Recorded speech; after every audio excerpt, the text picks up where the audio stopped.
why. Have you ever walked through an ending that you did not plan? A divorce, a separation, or a season that broke your heart? I want you to hear this clearly. When the marriage ends, the purpose doesn't.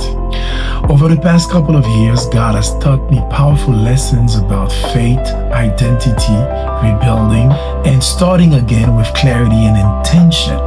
And I'm putting all of that into my upcoming book entitled When the Marriage Ends, But the Purpose Doesn't. Over the course of 12 chapters, this book shows readers that endings are not failures. They are opportunities for personal transformation, spiritual alignments, and a life by design through real-life lessons. This book is for men and women who are ready to grow, heal, and step boldly into their next chapter, personally, spiritually, and professionally. If you want to be the first to know when this book drops on Amazon and other platforms, I want you to join my email list. Click the link, sign up, and walk this next chapter with me. And remember that your story isn't over, and your purpose is still alive.